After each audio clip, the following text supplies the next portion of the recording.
بص الحركة دي. بص اللقطة دي. حتى بص الحركة دي. بص اللقطة دي.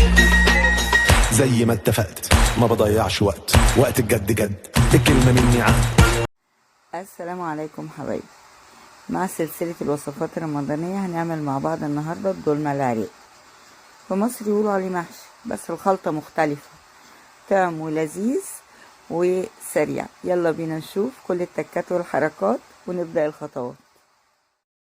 النهاردة هنعمل مع بعض الدولمة العراقي على أصولها. يلا بينا نشوف.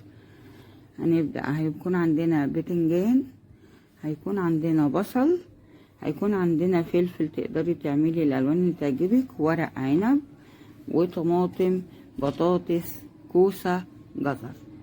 هقور الكلام ده وارجع لكم. حبايب قلبي، بنقشر البصله وبنقسمها من النص كده زي ما انتم شايفين كده اهو، مش للاخر، لحد نصها فقط لا غير. وهنحطها اول ما الميه تغلي، هنستنى عليها 4-5 دقايق فقط لا غير، وهنشيلها عشان نفك الورق من بعض ونحشيه. هكمل البصل واسلقه، ولما اخلص هرجع لكم. انا بس حبيت اوريكم طريقه تقشيره وفتحته ازاي. طيب قلبي، هناخد قلب الكوسه والطماطم والبطاطس وهنديهم ضربه في الكبه او نخرطهم كده صغير، لانهم هيخشوا معايا في التتبيله بتاعه الدولمه. هضربهم وارجع لكم. ضربناه بالشكل ده. هبتدي دلوقتي. يلا نضيفه. هنحط 1 كيلو الا ربع رز او 3 كوبايات كبار رز مغسول كويس جدا. وحطينا الخضرة وهي عبارة عن بقدونس وشبت ونعناع. طبعا لو اخضر يبقى احسن، معلقة نعناع نشف او نعناع اخضر يبقى افضل. نص كوباية زيت زيتون، يكون يعني زيت موثوق فيه. كوباية الا ربع عصير ليمون. عصير نص كيلو طماطم، طبعا من غير ميه خالص، عايزينها كده زي ما انتم شايفين. هنحط معلقتين صلصة طماطم تكون متسبكة كويس، 2 او معلقتين صلصة من الجاهز. نص معلقة فلفل اسمر، نص معلقة كمون، بس في مصر هنا بنحب نزود الكمون للمحشي اللي هو يعني شبيه الدولمة. نص معلقة قرفة، معلقة 7 بهارات. انا بعملها في البيت، بحط فيها اكتر من 30 نوع بهار. نملح. نص معلقة سكر، ودي علشان خاطر حاجتين. اولا هي من وصفة الدولمة الاصلية، ثانيا الطماطم بتعمل حموضة، عشان نكسر حموضة الطماطم اللي بتبقى في الصدر نحط اي طماطم اي طبيخ نص او ربع معلقة سكر يكسر الحموضة دي. ونقلب كل دوت في بعضه كويس جدا. هناخد الحلة اللي هنحشي فيها وهندهن قعرها بالسمنة البلدي. سمنة انا اللي عاملاها من الالف للياء، يعني لازم تكونوا ضامنين السمنة اللي انتوا بتعملوها، ما تكونش مخلوطة يعني من اللي بتتباع بره. بعد ما دهناها كده بالسمنة هنبتدي نرص اللحمة بتاعتنا. اللحمة طبعا تكون ضاني او المتوفر عندي، بس هي بتتعمل باللحمة الضاني. بعد ما قلبناها كويس هنحط نص كيلو لحمة مفرومة تكون بلدي. انا جايباها بقالها اسبوع في الفريزر، فيفضل تكون فريش، لكن في كل الاحوال طبعا هتبقى لذيذه. هنحط نص كيلو ونقلبه. حطيت نص كيلو، هشيل الباقي. واخر مكون نسيت اقول لكم عليه، معلقه من الكركم. انتوا شايفين حبايبي كده طريقه فك البصل. زي ما قلت لكم احنا بنقسمها من النص هنا كده بعد ما بنقشرها، ونسلقها لمده 4-5 دقايق. بعد كده بتتشال بمنتهى السهوله اهي، القشره بقشرتها. هكمل بقى تقشير وارجع لكم. بعد ما رصينا اللحمه بالشكل دوت هنبدا بالبصل. عايزه اوريكم بس واحده بصله.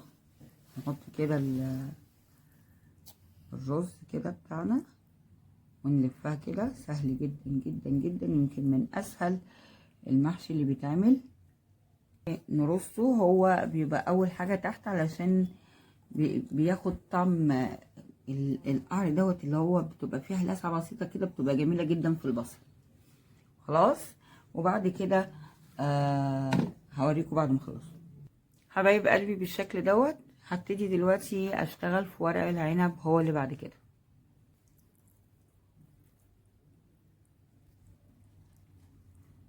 الشكل ده كده كده كده كل الاطراف، ونروح برمينها لفينها اهي. نعمل واحده كمان اهو بالشكل ده كده اهو.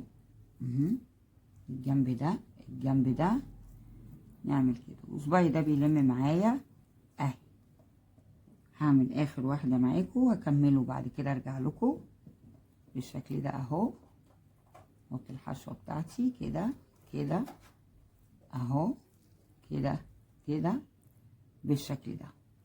انتوا شايفين كده. نبتدي نرص ورق العنب في ربع الحله، يعني هنرصه كده في ربع الحله، مش هنكمله كل الحله، هناخد جزئيه ربع كده ونحطه على بعضه. هكمل رص وارجع لكم.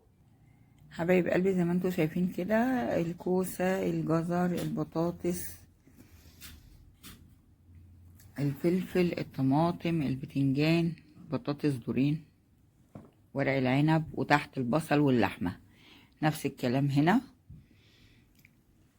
من كل حاجه. يلا بينا نشوف الشوربه اللي هنسقي بيها. شويه شوربه، مفيش شوربه يبقى ميه، لان كده كده اللحمه هتطلع التست بتاعها. هنزودهم بشويه صلصه على عصير طماطم،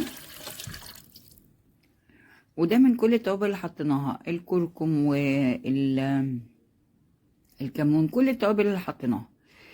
اي توابل حطيناها في الخلطه هنحط منها هنا ربع معلقه ربع معلقه ربع معلقه، ونضيفها ونقلب. هقلب كويس قوي. نبتدي بقى نسقي. الشوربه بتاعتنا بقت جاهزه اهي، شوفوا جميله ازاي. هبتدي اسقي الحلتين ده، يعني تبقى تلتين تلتينها كده بالشكل ده. هنحطها على النار لمده 2.5 ساعة. اول ما تغلي هنوطي عليها خالص، يعني نوطي عليها ونسيبها لمده 2.5 ساعة، وان شاء الله نشوفها بعد كده. حبايب قلبي ده شكل الجمال بقى بتاعنا. عايزين نقلبها، ربنا بقى يستر واعرف اقلبها مظبوط. يلا بينا. انا يا جماعه بصوا بحاول بشتى الطرق علشان بسم الله الرحمن الرحيم. بسم الله. وبقى زي ما تطلع بقى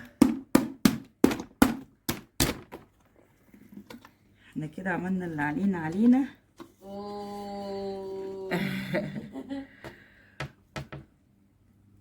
نوقف بقى نظبط المسائل ونرجع لكم. بصوا يا حبايب قلبي، والله الفيديو ظالم المنظر. المنظر تحفة، المنظر بجد تحفة. عايزين نجرب ندوق اي حاجة. وريحة حلوة، الريحة كمان تحفة. عايزة اقول لكم في حلة استوت الاول، ما كانش الصغيرة استوت الاول، ما لحقناش نصور منها حاجة، خلصت. هدوق معاكم دي واقول لكم رأيي فيها.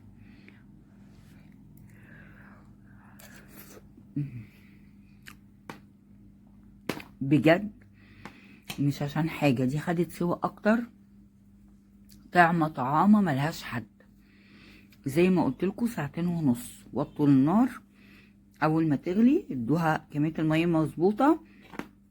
2.5 ساعة. شوفوا الصوص نازل منها عامل ازاي. ده شارب بقى من اللحمة. واستنوني في كل جديد معانا في القناة بتاعتنا، وان شاء الله تعجبكم الدنيا. بس يعني لو عايزين رأي يا رايقين، المحشي المصري يكسب.